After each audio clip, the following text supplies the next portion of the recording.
Yo, what's up everybody? Let me move into the camera frame here a little better. Alright, talking to you about another knife today. Another rare one, well sort of, I guess not really rare, but they don't really make them anymore, is the Spyderco Tatanka. When I first saw this knife, I just had to have it because it's just so much different than other knives that I have in my collection. You can see that it's just massive. It's the biggest folder that I have in my collection at the time. It's just really exceeded my expectations in a lot of different areas. During this review, I'll be comparing it to the Spyderco Shaman, which is also kind of a larger knife, but you can see that it's nothing in comparison to the size of the Tatanka here. Look at that. The Tatanka is about an overall just inch and a half larger. But the Spidey hole is about the same size. Alright, so the Tatanka, it's like a brick in your hand. I don't know the exact weight, so I looked it up here online.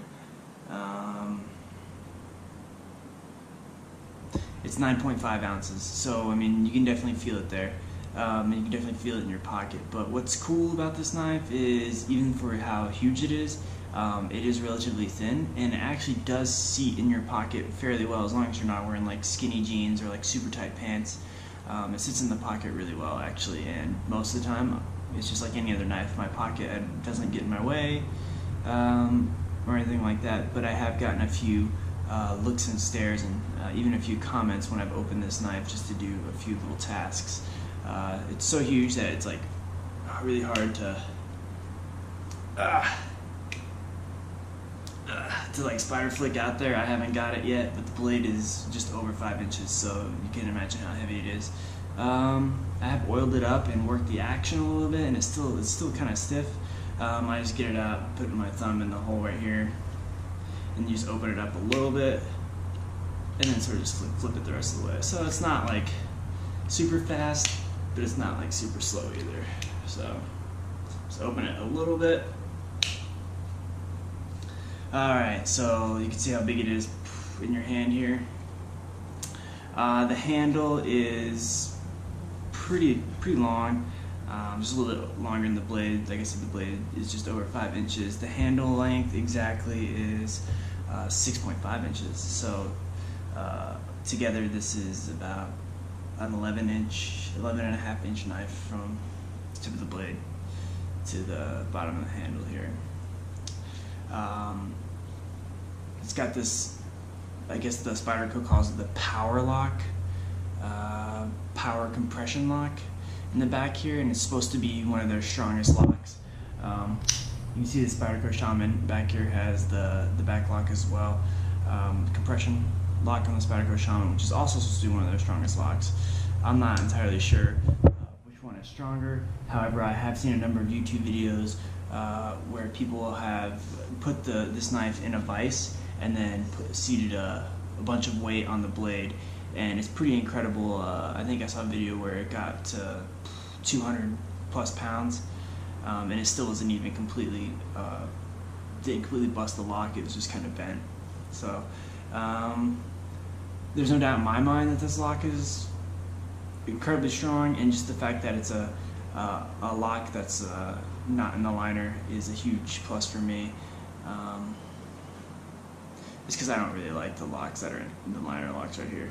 Now to close it though, what I do usually is just put my thumb here on the back and then keep one of my fingers pretty close up to the front, so that way the blade falls here on my finger and not on the sharp side of my finger.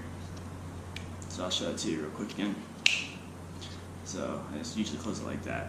Press here, you just press in real easy, boom, like so. And you press it in, and then you kind of have to just give it a little encouragement forward, and the blade falls, like so.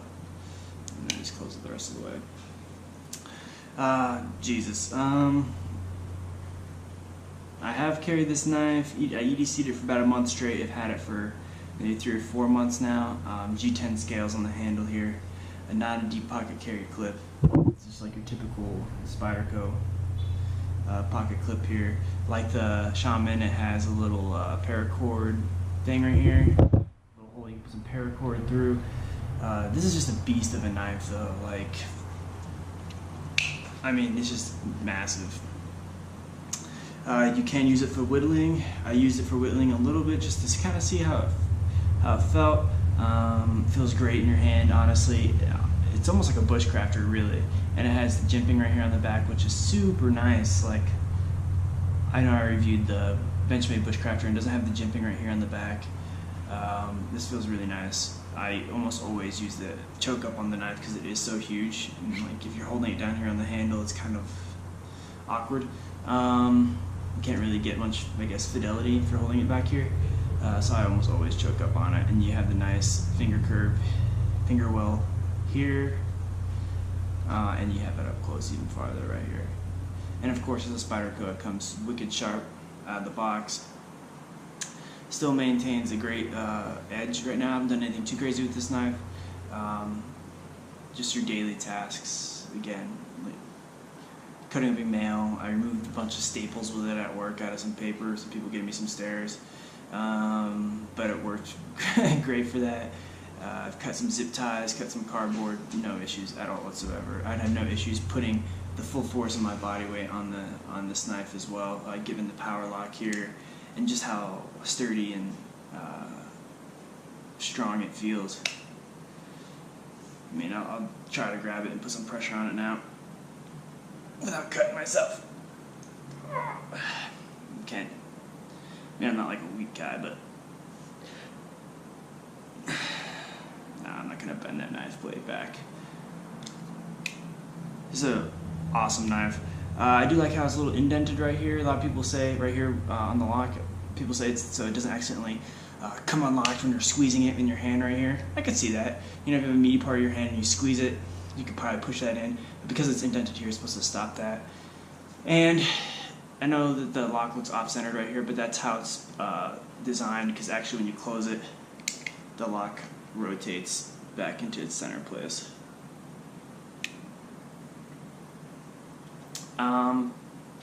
Pretty thick blade. It's about the same thickness as the Shaman.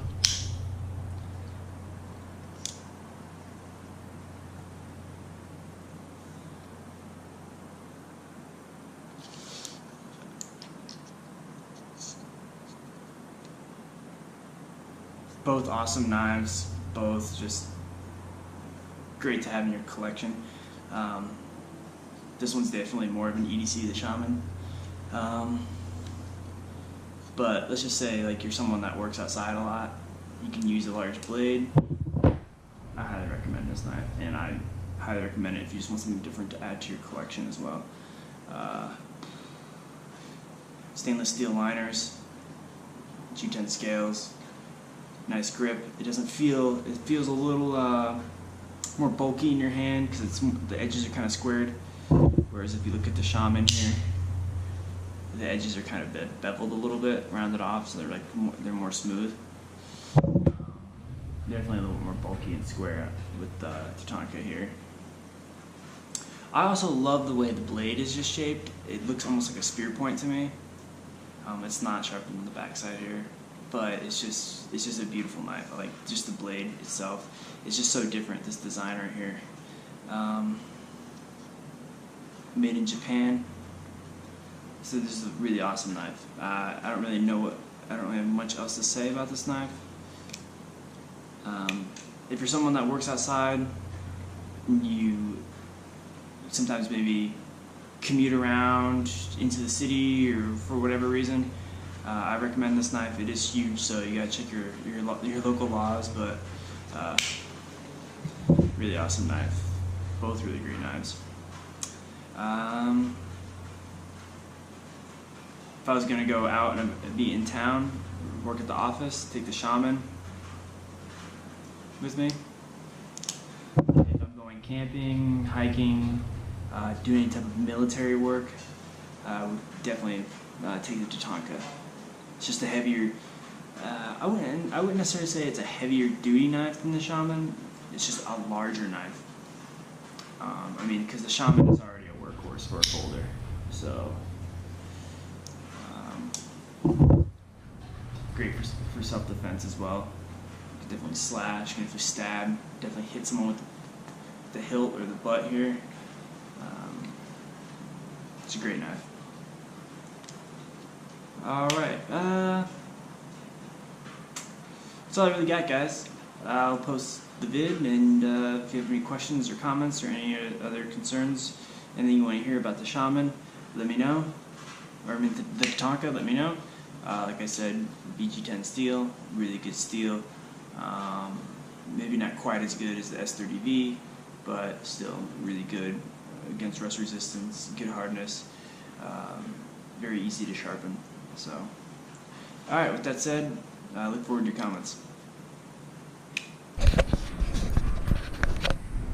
Alright, I just want to give you guys a little video of the two knives side by side.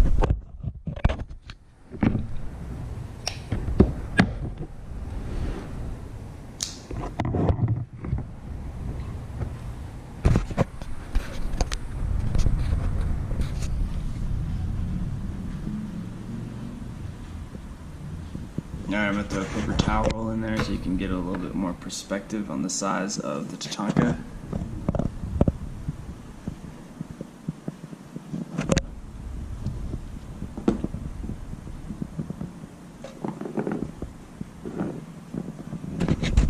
So here you have the Tatanka, the Shaman, paper towel roll. You can see that the freaking Tatanka is just about as large as a paper towel roll. Maybe even a little bit longer than a paper towel roll, so that's just huge to be carrying around in your hand or in your pocket, but great knife.